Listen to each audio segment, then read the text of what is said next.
respect for others that we would change the world and speak truth to power, one show at a time. Now, without further ado, this is Expeditiously. I'm Tip T.I. Harris. Hey, what's happening? I'm Tip Harris, your host here Expeditiously. Now, our guest today is truly a music pioneer whose influence can be heard across nearly every corner of modern music. Over the past 2 decades, he's redefined what it means to be an artist, producer, songwriter, and entertainer. With multiple chart-topping singles, countless platinum-selling records, and collaborations with some of the biggest names in music, he helped create a sound, and it transformed hip-hop and R&B, also while transforming pop culture. He's worked with artists like Chris Brown, Kanye West, Ludacris, Glorilla, Kaylani, Megan Trainor, Lil Wayne, Jamie Foxx, and recently myself, just to name a few. He's a 7-time Grammy Award winner with Grammy-winning collaborations including Good Life and Blame It. He's earned more than 28 BMI awards. Was that right? Mm-hmm. Okay. BMI, I need to get more on than there. 28 BMI awards, including multiple Songwriter of the Year honors. In 2023, he received the prestigious Soul Train Legend Award. And in 2025, he was honored with the BMI President's Award for his extraordinary influence on songwriting and music innovation, just to name a few. But awards only tell half of the story. We're going to get into a conversation with him today and find out what's going on with him. He's one of the artists that will be on my last album, Kill the King. Please welcome my partner, T-Pain, to Expedition. How's it going, brother? How you doing, man? What's happening, King? I'm good. That's how many of these you do a day? Man, it depends on the day. Oh, boy. This the only one today. I happen to have a busy day ahead of me, but it was important for me to get this done. I appreciate it. Thank you for your time. Man, hey, man, I always wanted to know, where did the name T-Pain come from? I'm so glad you asked that first, because I got something I want to ask you, too. Okay. The name T-Pain, basically my rap name when I started rapping was, it was awful. It was Mr. Torturer. Mr. Torture. Yeah. No, it was Mr. Torturer. Mr. Torturer. Yeah. So even harder to say. Now, where did that name come from? It just sounded tough. I was 14. It just it sounded like a tough thing that nobody else was gonna say because they couldn't say it. Right. But yeah, my homie Bird Chest Johnson. Bird Chest. He has a hell of a name Bird himself. Chest Johnson. Equally Fudge, awesome. Fudge. But no, he actually helped me get started doing music. I used to my first time recording was over his house, and when we started rapping together, he was like, "I'm not calling you Mr. Torturer. So I got something else. I had to call you something else." So he came up with T-Pain, and then I transformed that into Tallahassee Pain. Oh! Yeah. So yeah. Yeah, man. My question for you, though. Teddy Pain. My question for you. What's up? Because I recently just found out now, T.I. Mm-hmm. I'm just gonna take the guess here. I'm not gonna make you go through the whole story. Go ahead. Is that short for targeted individual? No. God damn it. Absolutely. That would be fucking cool though. No. That's a thing now. They call people T.I. Like if you know what like gang surveillance is and stuff like that. Like when a big body of people are like watching. But yeah, like a Rico. You packing it. Kind of that. Yeah. So that. But the person that is being watched is called a T.I. Yeah, well. It's a targeted individual. Yeah, I don't. That would've in been- hip hop, we've all been targeted individuals. Be a lot cooler if you did. Nah, man. T.I. actually has no significant meaning at all. Okay. I was so my name is Tip, as you know, Yeah. and I always spelled it out T-I-P. Especially like when I was freestyling and stuff. T.I.P., you know that's me. When L.A. Sold LaFace and became the president of Arista, Yeah. he was at that time responsible for a roster of other artists, one of which being Q-Tip. Okay. Oh, so they Yeah. calling both of y'all Tip. Yeah, so my album was, getting ready to be released, and Q-Tip was, fresh out Vibrant Thing, and you know what I'm saying, probably one of the hottest artists on the label at the time. And LA and them was like, yo, we can't have two tips. Okay. You know what I'm saying? You should find another name. And I was like, man, I don't have What? This is the only name I've gone by. It's not a label problem or And anything. and LA was like, okay, well, we'll wait. I was like, well, one of us is going to have to change. That's so messed up. He And getting so, at me, so though. T.I. really just came from KP. Was like, hey, man, why don't you just say T.I. and, you know what I'm saying, say the P. Hey. And that's where that came from. Okay. Which is why, I have such a duality, T.I. versus T.I.P. True. Yeah. To me, T.I. is everything I had to change about myself in order to, to be in the industry. Yeah. And Tip is everything that I always was before I came in it. As it was. But yeah, man, you have mastered the art of auto-tune. Mastered is tough. Yeah, I mean, you probably one of the toughest motherfuckers I know to do it. Yeah, you yeah, got to go to Roger Troutman or got Teddy Riley or something. Yeah. That's talk box and vocoder, so you had to actually know how to play and sing at the same time. So Right. mine was like the lazy version of that. But I think I just understood it more than everybody else because I actually looked into the science of it. I actually was looking for it, and not only that, but when I used it, I was the artist and the engineer. Oh, I missed every shot, gang. To make it sound like it did sound. So I think I had a lot more insight instead of just, hey, I wrote some lyrics down, throw auto tune on it and see if it sounds good. Right. I actually knew how to make it sound good and how to make it sound like it needed to in order to do it. So Right. yeah, being the engineer helped out a lot. Okay.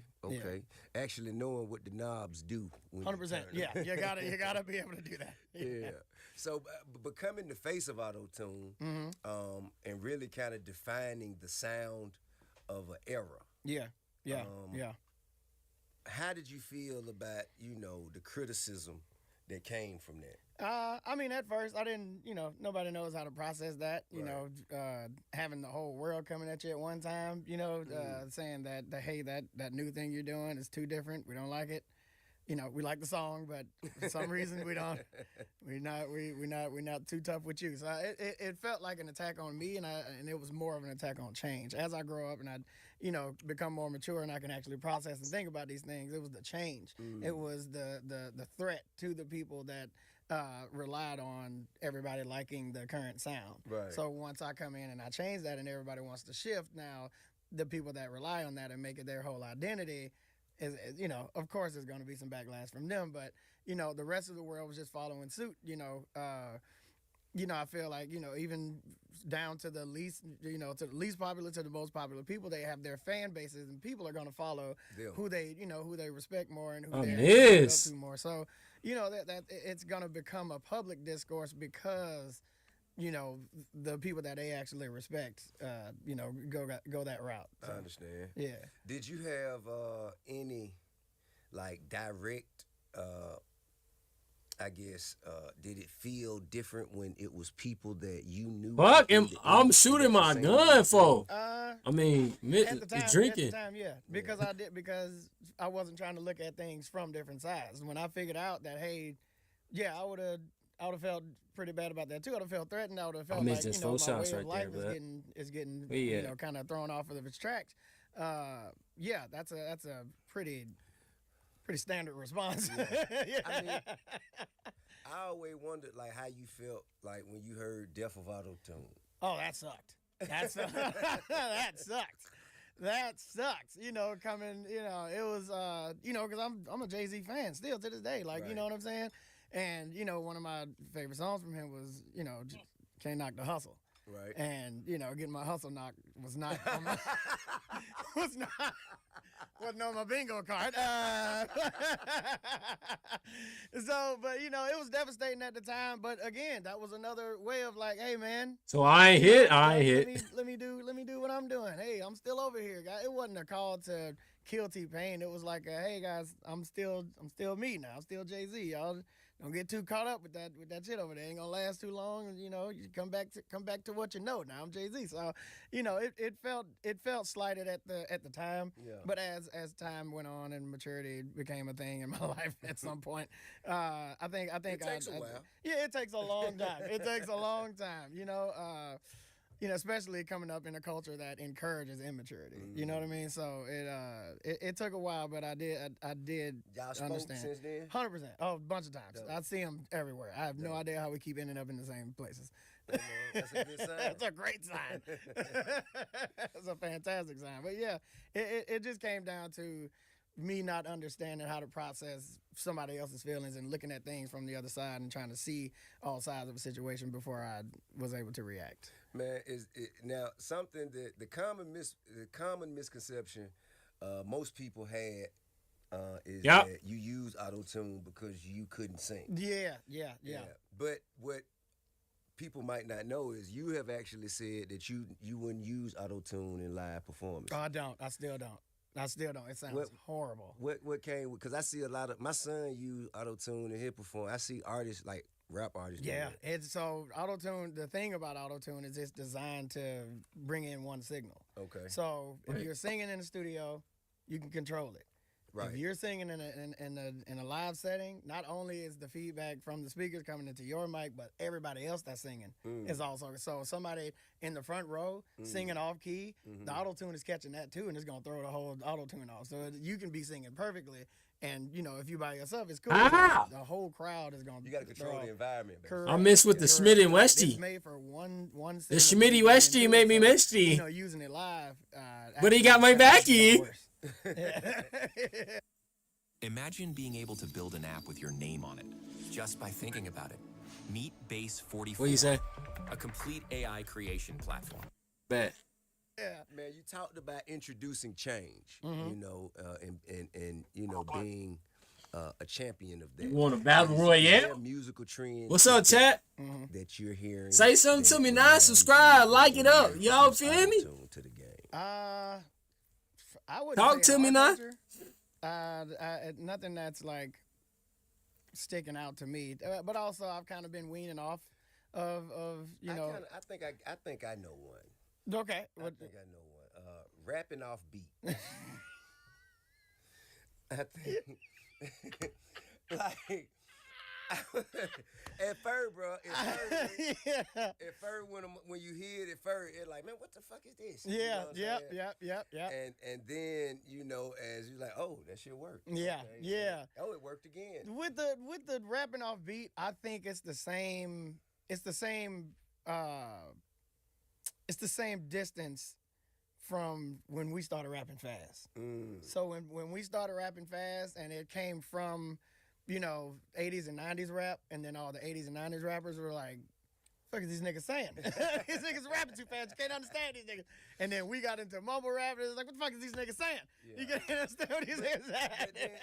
But the thing that I always looked at is mumble rap, they are expressing, they're conveying messages. It's just if you ain't hip to the lingo, you won't know. So it's that's like I think kind of. So I think that's a part of it, but I think I think in our Sorry, bub. culture, I a wasn't big locked. thing with our music is carelessness. So I think that, and this is a subconscious thing. Nobody's gonna be like, you know what, you're right. Nobody's gonna say that. But I think throughout the years we've gradually been out trying to not give a fuck each other. You know what I mean? So the more See you're who off, can provide, who can put out the least amount of effort. right? Because I'm just cool as fuck. And if you don't get it, you're just not cool. It's just what it is. Let me get out. So, that comes to, a story I like to reference with the scientists that came up with knowing that fat versus sugar was actually making people fat. So remember back in the early 2000s, late 90s, everything was low fat. Right. Everything was low fat because they felt like, the marketing people was like, if you say it's got fat in it, you can tell people it makes you fat. If you say it doesn't have fat in it, it won't be fat. The thing that was making people fat was the sugar. Right. So a scientist came out and said, hey, it's sugar. It's not the fat. It's sugar. But the fat guy, the person that came up with the fat theory. Was he a fat guy? No. It wasn't a fat guy. Well, you had to, you got to put that shit on in order to market this thing. So the guy that came up with the sentiment that fat made you fat was already more popular in that world. So he was like, who is this guy? who is this nerd? You gotta believe this nerd. This guy's wearing glasses. So he made him so uncool that everybody was like, yeah, that can't be right. Sugar isn't right. So it's the same sentiment when it's like, guys, what are these guys saying? Yeah. What are they saying? And then everybody else is like, hey, look, he said you're just old. So I'm just gonna believe that. But get what, though?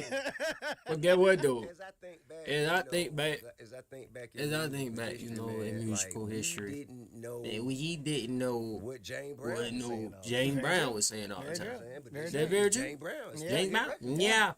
Feel good. Yeah. You gonna figure it out. You gonna figure it You know, out. My fault, hey, man, yeah. put the feel in the My word. fault. What you think? Absolutely. And I still don't know what Mama say, Mama sa, Mama sa mean. I still don't know. I still have Don't no idea know. what that means. But goddamn it, we sing it. It was a reference track, and you laid the harmonies on a reference track and Yeah, but no, I think it's a fear from fans of getting left behind. Mm. It's a fear from other artists of being seen as not hip to the game. Right. So you start getting people kind of conforming to the thing. Oh, snap, this thing going I on. take it to like when Snoop had GGN, we was doing GGN, and he had 50 on, and he was talking about Migos, and he was like, he's like, what the fuck is that, man? And right now, Snoop got like 6 songs doing that. I mean, So it's like you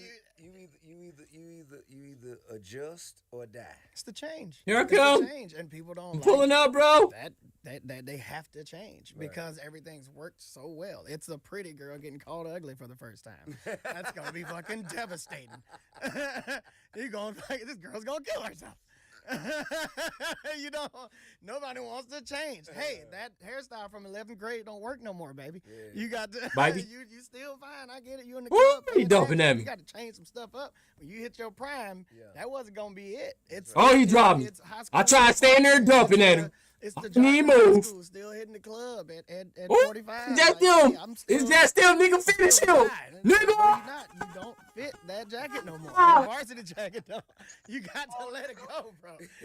Nobody wants to change, man, because when they get to a certain level, This is they what's can't gonna happen back to back when to back LeBron to back. go to Golden You State, can't man. change that for people. And if you come and say, hey, did y'all notice this guy's been doing the same thing for this long? And then he's like, hey, don't fucking tell them. What the hell? What are you talking about? So it's like, You know what I mean? I think that's called arrested development. yeah.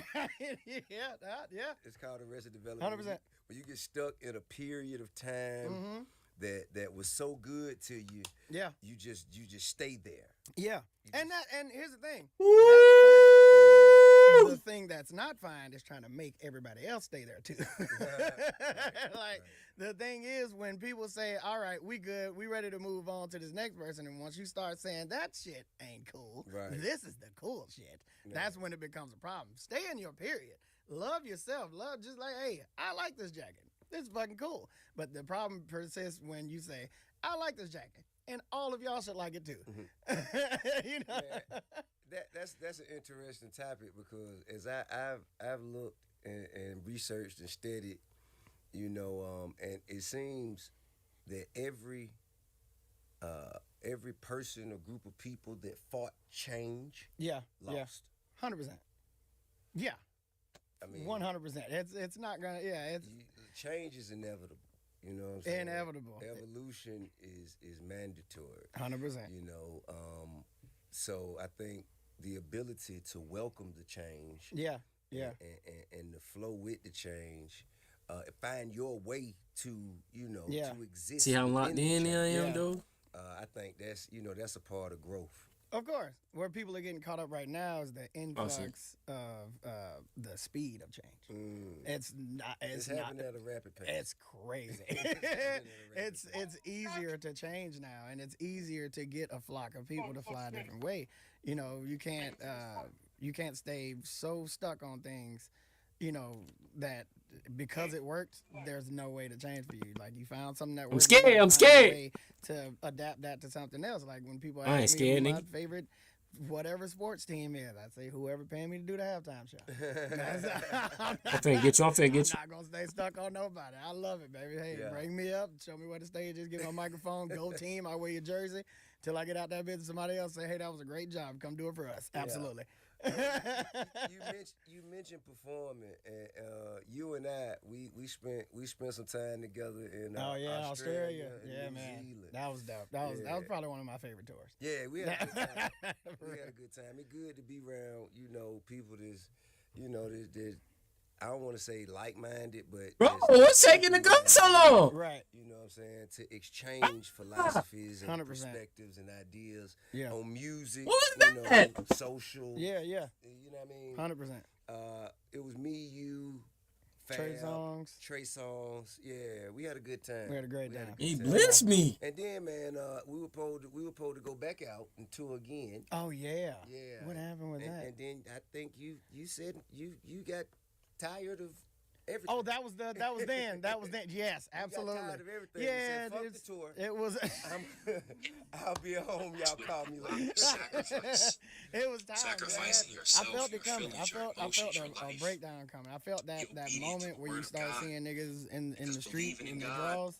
looks like I felt being it coming. obedient The every Martin day. Lawrence moment. The Jesus Martin Lawrence Christ moment. is your I Lord. felt it coming. I was like, you And know what? obey If I Make force him your- myself to do this one more time, I'm gonna lose it. Damn. And then it's just gonna be all on me because I should have just known the state of my mental health. I should have known when to say no. I should, So it was just time. It was time to take a break. I hadn't taken a break since probably 2010 because of hitting the bottom of the financial stature. You know what I'm saying? So I was trying to come back up, just saying yes to everything. I was doing the Rick Ross method of just saying yes to everything. Just Now, what makes that the Rick Ross method? He blatantly out said it because everybody thought he charged like $1 million for everything. Yeah. And then he said, I'll take $25,000, $100,000. We'll make it up somewhere else. Well, I will say I won't. Yeah. I will not. So that was We differ in opinion on that topic. That's why I said it was Rick Ross method. I don't know anybody else that do that. You set a price and that's pretty much what it is. Yeah. So at the time, I was just like, whatever, just give me the money, make up for it in opportunity, or let's do a string of these and make it to the price that I wanted. You know what I'm saying? Right. So since 2010, I was doing that. And I was just going and going and going and going, and just opportunities turned into bigger opportunities and things like that. But it was it came to a head when it was just like I didn't have time for my health at all, and it was like. Not just like I need to meditate or anything like that, but I came up with a system that I was trying to slow down drinking. And I said, here's what I'm going to do. I'm not going to drink unless I'm free the next day or I'm not about to be on camera today. Or I came up with all these contingencies to where I was like, okay, I can drink if. Right. It never came. It never happened. I never got to get a drink. And I was like, damn, this is this is tough. So This work shit's interfering with my drinking time. right. So I was like, man, I would at least be able to get a sip in every now and then. And it turned into just me straight up not drinking. I haven't had a drink since January 7th.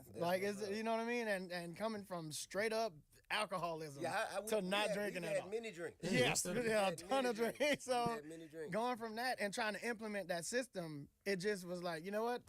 Never mind. I'm not even gonna try it no more. Yeah. So Did it help? Do you think it helped your state of mind? It helped meetings, I guess. It made me a little softer. I know that. I don't fire people as quickly, I guess. Damn. That could be a positive or a negative. It could be both. Depends on what side of the corporation you're on. Now, tell me when you say you felt a breakdown coming, what affects you the most about I guess the industry or the celebrity of it? Is it the touring? Is it the interviews? Is it the fans? I actually like all that stuff. It's your passion turning into a job. That's what it was, and it went from. It's like when you got your first car. Okay. You wanted to drive. What are you shooting me with, though? To California on a day's notice. Until people started telling you to go somewhere.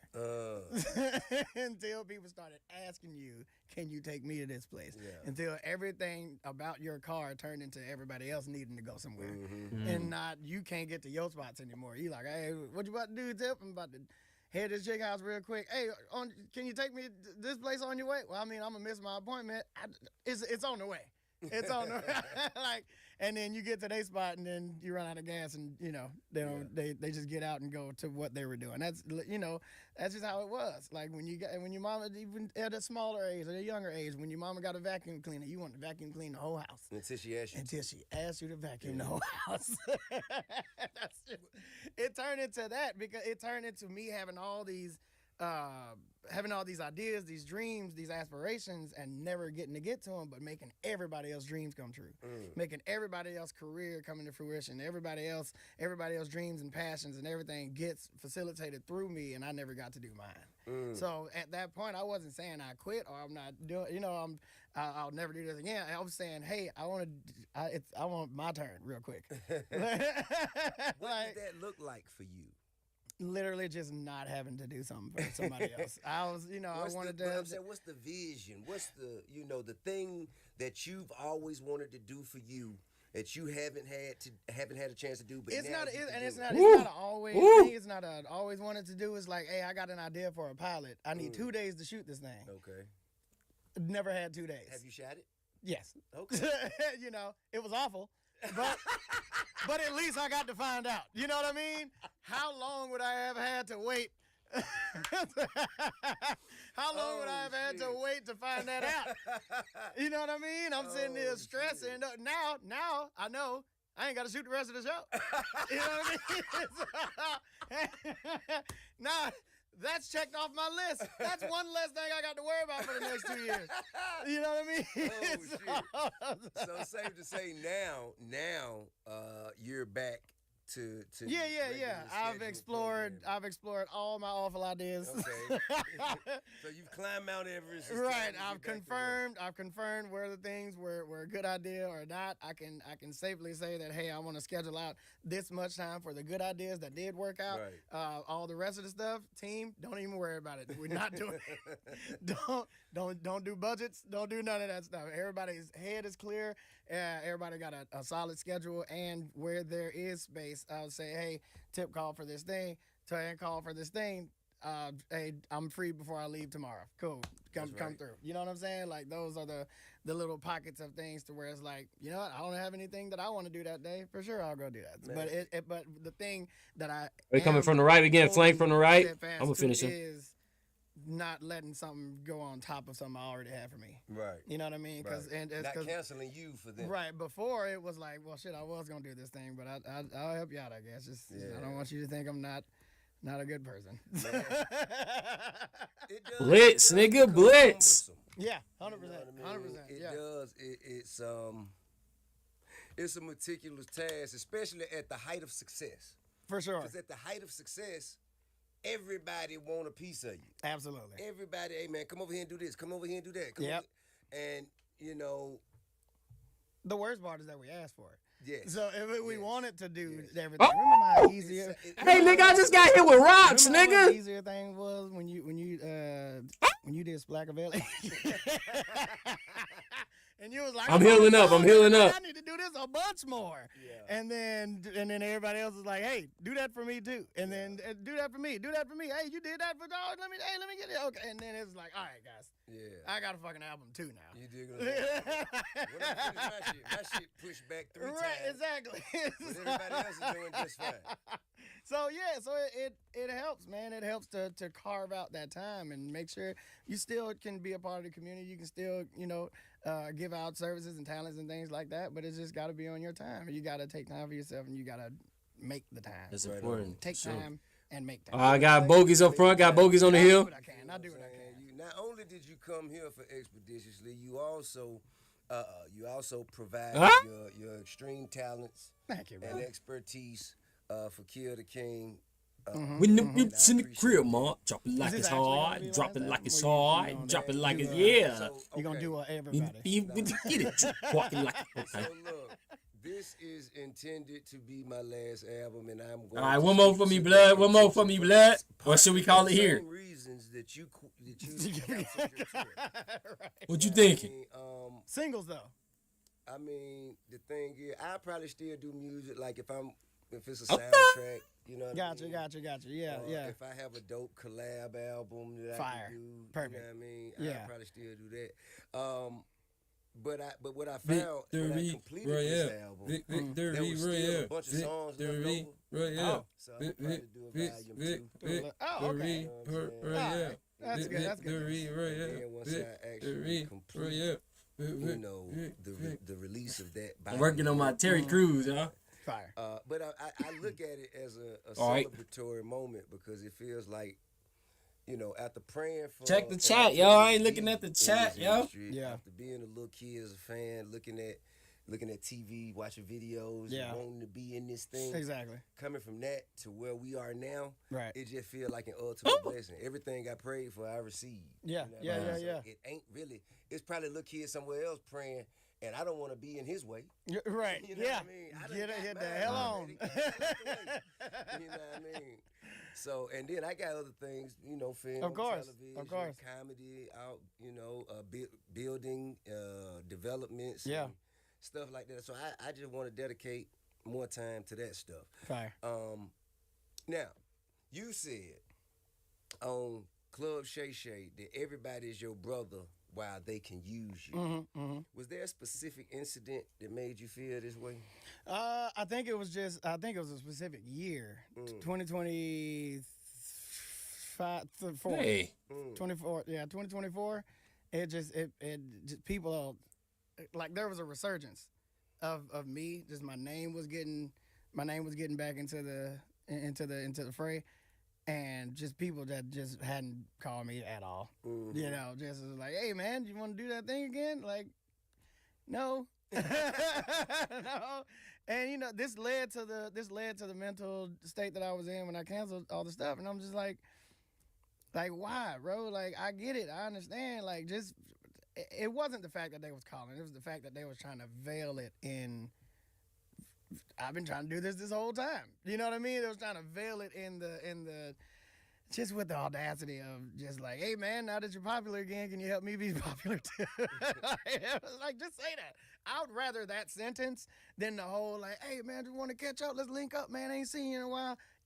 Yeah, you have. Yes, you have. Yes, you have. It's just, you know, it was a lot of brother talk. It was a lot of... So it was just the cap for you? Yeah, it was just cap. It was just the cap. If it was just straight up, honestly, like, hey, man, I see what you're doing. That shit look dope. I really want to do the same things. That any way that we can help each other climb this ladder together. Right. Fantastic. That's the best thing in the world. But veiled in the fellowship of hey, man, you know we brothers, man. Hey, man, if you can come... Hey, man, I got this thing. I got this perfect song for you, bros. Everybody got the perfect song for me. First of all, everybody that got the perfect song for me just because it's about strip clubs, that's come on now. Doesn't make it the perfect song. Don't make it the perfect song, guys. God damn. Or just because you used auto-tune on it. Yeah. It's not the perfect song for me. But everybody has the perfect song for me when my name is in socials and things like that. But yeah. Man, you did something that I didn't see coming. You went on The Masked Singer. Oh yeah. What made you decide to do that? I didn't. I was drunk. Oh man. What did it teach you? Taught me to stop drinking on conference calls. That's why. Wait till after the conference call. Yeah, use it as a reward system. If you get through this conference call, then you can have a drink. But nah, like 3 days before it, I was trying to get out of it. Yeah, like because I saw it on paper and I was like, oh, this is gonna be awful. This is gonna be stupid as hell. I don't want to do this. Well, you know. What was the worst part about it? I thought that if they can find He out, getting out of there though. get kicked off the show. I'm just sending him his way. Find out my shit immediately. But you didn't use auto-tune. I know, but That's my why regular find speaking, out. but I can't go to restaurants without a nigga. T-Bone, I heard your voice. Like, it just always, every time. I hate that shit. But you know, I try not to talk like in public. I don't know what my voice sounds like. He know how to get out of there though. Either, but I can pick his ass out in a restaurant. So People are consumed with, you know, the auto-tune part of it. I've had people tell me I did not recognize you without hearing you in auto-tune. It's weird as hell. Man, I think that entertainment it consumes. BJ on B show is a banger. Because I was recognizable, of course. I was recognizable just as T.I., you know what I'm saying, when the music was popping and whatnot. But when All right, that's all. That's all for me, blood. That's all for me, blood. Oh yeah. with, Yeah. with fucking family. Lord, nigga, Lord, nigga, Lord, nigga. It was like people actually felt Yeah. like they could really approach and have 100%. personal discussions with me 100%. because they've spent so much time. Yeah, in your personal life. Yeah, you know what I mean? You let them in the bubble. I didn't see that coming. Yeah, you know? I didn't yeah. see My that my coming. demographic got a lot wider Yeah. after the Masked Singer, so it was a good experience. I dealt with it, and I ain't never stayed in LA for that Did long. you get to choose your costume? Yes, Okay. but the thing was, I got to choose it without seeing anybody else's. Now, if you see, nobody else chose my costume. All these costumes was available. I think I was the last one to choose. Damn. Because nobody else chose my costume because everybody else's shit was just a mask and clothes. Yeah. My shit was a whole tube. Just like I had to get What in. was it? It was literally like a styrofoam tube and some fuzzy pants. But it was the monster, so it was. Okay. But everybody else was like the horse, and it was just like a horse mask and just regular clothes. Yeah. My shit was 80,000 degrees. A damn tube. I couldn't put fans in the shit because you can hear it in the microphone. We had a microphone taped to my face, and the fans was blowing in the microphone, so we couldn't put a microphone in there. I had to do multiple takes, so because the eye on the monster was fogging up every time I started. I couldn't. It was so bad. It was just bad. Well, damn. We tried. But yeah, I did pick the costume. It was an awful choice. And plus, since I was kind of stuck in the contract, I was like, I'm gonna be off this shit in one episode, anyways. Like, And when you choose your costume, you and why it matters more than people realize. 2, the receipts, because Kick has spent over $250 million. It's a little different when you can actually reach on BFFs with Eddie, or I would like to be. I wish we was BFFs. Maybe I come to Australia, come kick it with you, Eddie. But it's not because, oh, you know, Aiden, oh, I know people on this thing, blah, blah, blah. It's just like, it's a little different when you can actually reach and talk to the people that is running the platform that you streaming on. You feel me? I got like a Twitch rep and shit like that. That's cool, but it's like when it comes to helping with shit, whether it's like, say I do like a big production or I do a hit-a-thon or I do an Argue My Ball, for instance. I'm not gonna do that, by the way. We already explained we're not doing Argue My Ball. But if let's just say I was to do Argue My Ball, or let's just say DDG, Squid Games, whatever the fuck, right? I want to do something that costs fucking $500,000 or some shit like that. Kick gonna help. With Twitch, they ain't helping. You feel me? I don't know if Kick help everybody. I don't know if they're gonna help everybody, but if it makes sense for their platform, you know, the niggas gonna help. They're gonna put in some money and shit. It's just like, I feel like with Twitch, they just so big right now, or they the main streaming platform or whatever. They not thinking about the little things in terms of like having clippers or like helping their biggest creators or doing shit like that. It's like, you're being put on the front page is cool or whatever, but it's like niggas is spending money to split money. You feel me? Like niggas a motherfucker do a subathon, get 100,000 subs, make $500,000-$600,000 or whatever, and spend money to do the subathon to give money to the platform. I think it should just be like a better creator to platform relationship where they're helping a little more. You feel me? Because this shit ain't cheap, bro. It ain't no easy entry into trying to be a big streamer. This shit costs a lot, bro. Like streaming, traveling, all this shit add up. It ain't no cheap thing. You feel me? So when you doing this shit and you like breaking bread with the platform, it's like least a motherfucker can do is like, put a little bit of effort into promoting the motherfucker. You say you can't remember your childhood? Yeah. Let me tell you something important. You can't remember most of your childhood. Entire year's just gone. But you remember a smell. I can sound tell of footsteps, AI. the way a door closed. No faces, no voices. It's getting stitchy though. I don't know. That's just what I've been thinking. But we'll see. It's cool. All right, let me translate what DDG just said in plain English. He's not saying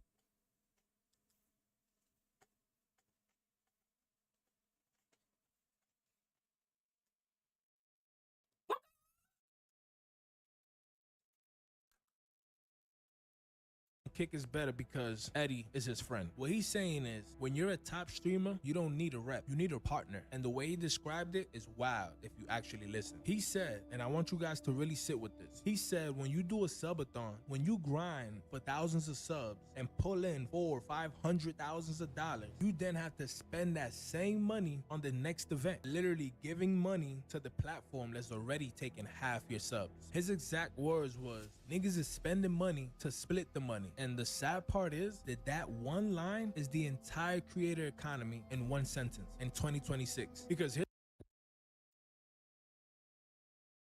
$500,000, you then have to spend that same money on the next event, literally giving money to the platform that's already taken half your subs. His exact words was, niggas is spending money to split the money. And the sad part is that that one line is the entire creator economy in one sentence in 2026. Because here's what nobody's explaining when they talk about streaming. A top tier production stream, let's just say DDG throws out a $500,000 budget for a DDG Squid Games type event. And I'm not exaggerating. That's how much it costs. Set design, talent, travel, crew, insurance, permits. So now do the math. You just dropped $500,000. You pulling in massive viewership. Twitch takes 50% of every sub. Standard split is 50-50. Even the premium of 70-30 is by invite only. And you have to actually average at least 100 concurrent viewers for 6 months straight. And here's the kicker. That 70-30 only applies to the first 100,000 that you earn. After that, you go right back to 50-50. So Twitch is taking half your subs on your biggest stream of the year. What are they doing in return? According to DDG, absolutely nothing. No production help, no promotion, no partnership. Just a rep named Sam who picks up the phone when you get banned. Now compare that to Kick. Let's talk about some numbers that Kick has presented to the table since 2023. XQC, $100 million, 2-year non-exclusive contract. He didn't even have to leave Twitch. Just look at Aiden Ross alone. Aiden Ross won't disclose the actual number, but he said he's paid 5 figures, somewhere between 10,000 to 100,000 per hour. Aiden Ross even revealed that Kick CEO Eddie once offered iShowSpeed and Casanet combined of $140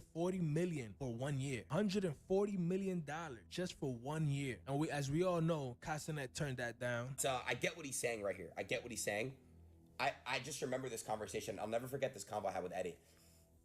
Eddie says to me, Aiden, I have like $140 million for you, Speed, and Kai. You get this shit done, you guys, 140 M's for you guys for the first year. If this shit works, we'll re-sign you guys. And that's no gambling, by the way. That was no gambling. If someone did the math on that, 140 divided by 3, I don't fucking know what that is. 50. And that's no gambling, I swear. No. But the point is, Kick is willing. Twitch never even came across that conversation. Here's what I actually want to talk about, because this isn't a Twitch versus Kick video. This is a creator economy video. There's a model shift happening across every platform right now, and streamers are the first ones feeling it. The old model, we call it the landlord model. It was simple. Platforms build the building, you rent a room, they take 30 to 50% off everything you make in that room. In exchange, they give you foot traffic, eyeballs, discovery, and that worked when the platform was the only building in town. But here's the thing, when DDG goes live, his audience follows him, not Twitch. They follow him to Kick, they follow him to YouTube, they'll follow him to a Zoom call if he posts the link, which means the landlord doesn't actually own the foot traffic anymore. The creator does. So now we're entering the partner model, where the platform doesn't just rent you space, they invest in your business, they help you fund your productions, they give you access, they build with you and not on top of you. And right now, Kick is playing the partner game while Twitch is still playing the landlord game, and that's the whole story. But of course, I'll be lying to you guys if I told you Kick is a good guy here, because they're not. Kick is backed by Stake. Stake, as we know, is a crypto gambling site. All that money has to go somewhere, so it goes to the streamers who will bring eyeballs back to their casino. Trainwreck TV said he was paid $360 million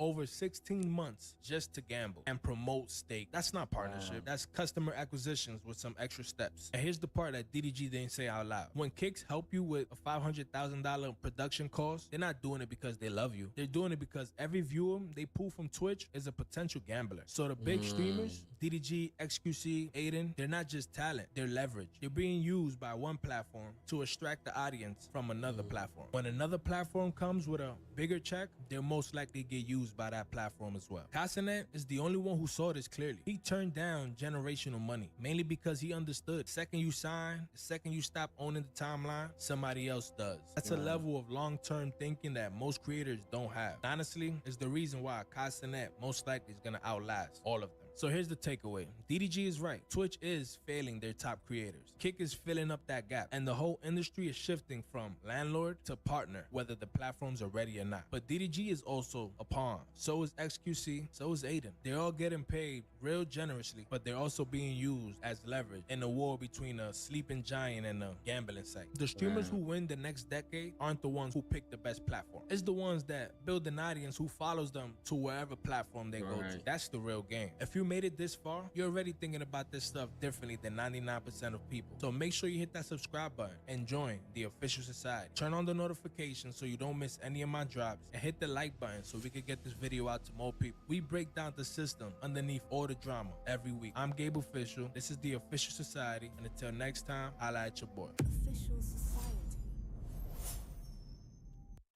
Wow. Well, y'all see what I'm on right now. I'm on YouTube, man. I think. But last night I made a Kick account, man, and I didn't anticipate. You know, you gotta do your research, man. Let me get some ambiance in the back.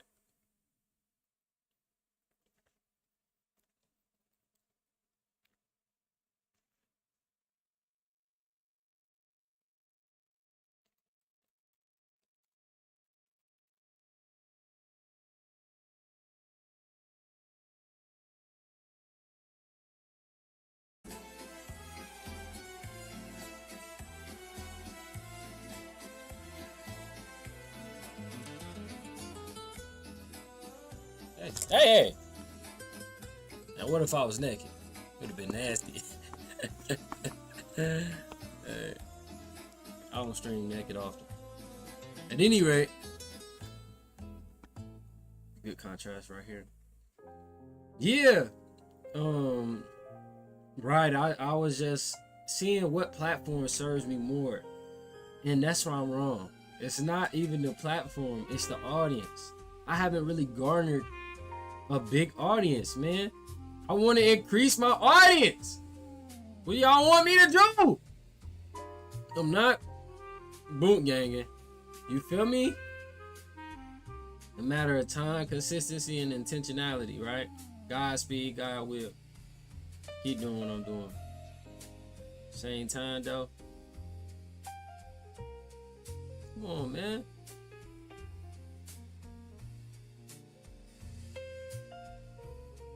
Help me. I'm telling you now, if they gonna do the Instagram post, we made the right people famous, or we made the right person famous.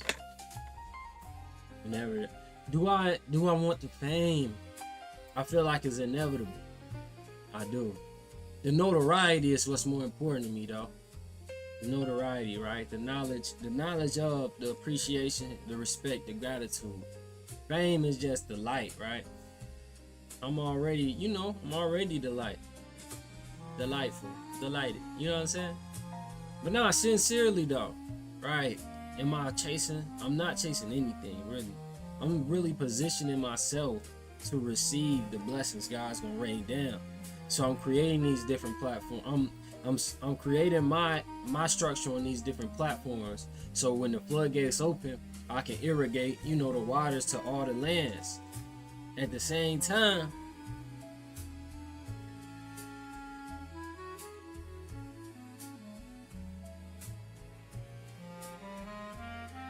it's like, which land do I prioritize? Do I prioritize YouTube, Kick, TikTok, Twitch, X, Instagram, Snapchat? Do I switch the view that it's not even the land, it's the inevitability of the floodgates opening? Is my understanding. I already know that. Is the floodgates the audience, right? The audience. Yeah, it is.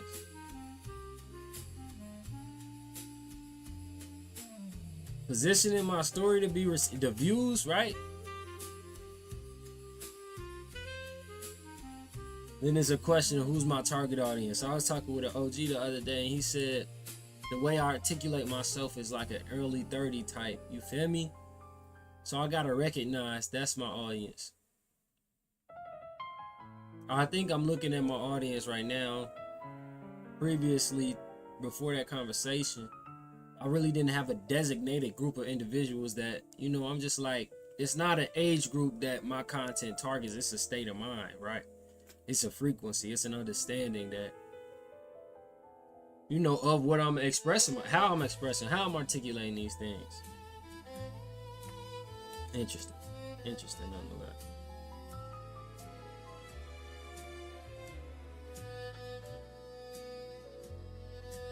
Not bad.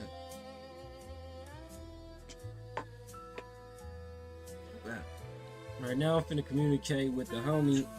We worked on some reels this weekend, and that's my thing that I'm posting today.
And John Morant on the Trailblazers now.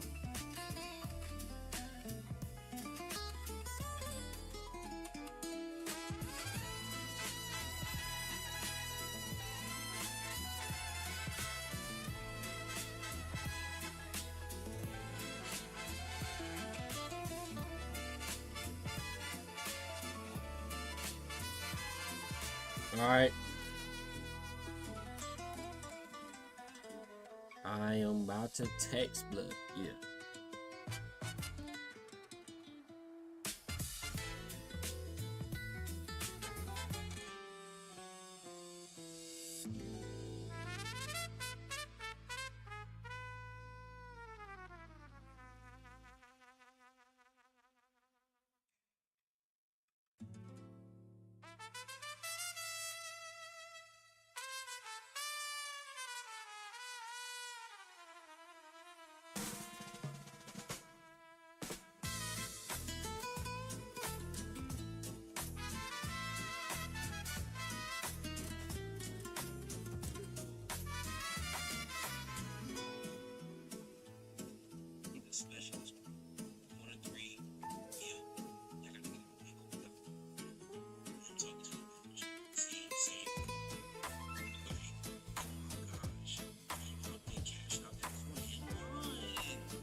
Oh man, you still here, chat?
on my phone there.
Right here.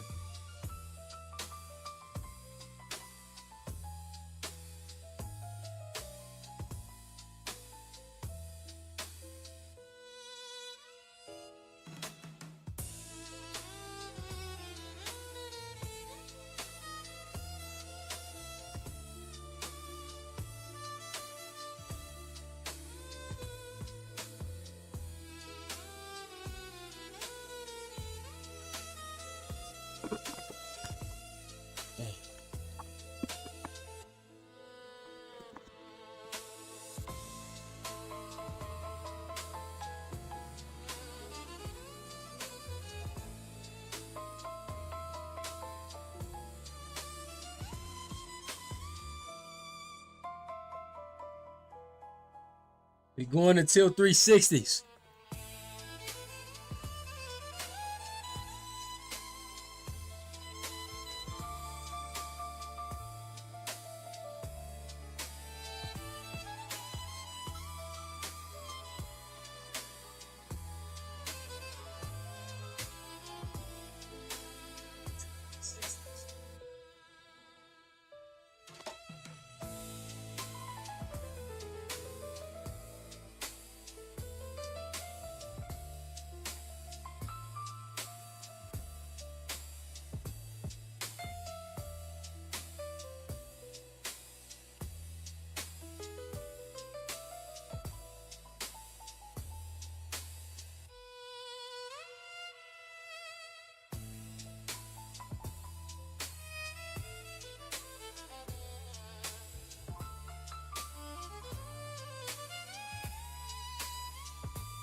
Here you go, bro. I've been building out my capsule wardrobe and recently I had bought to this find pair the of angle black on the slacks. side.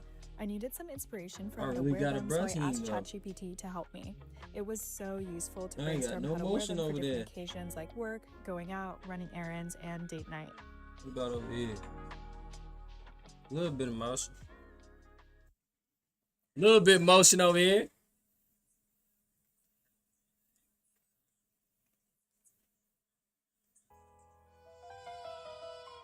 Hey, y'all know what journey it is. The journey of the 360s. We gonna walk through it together. Day by day, take risk and pray.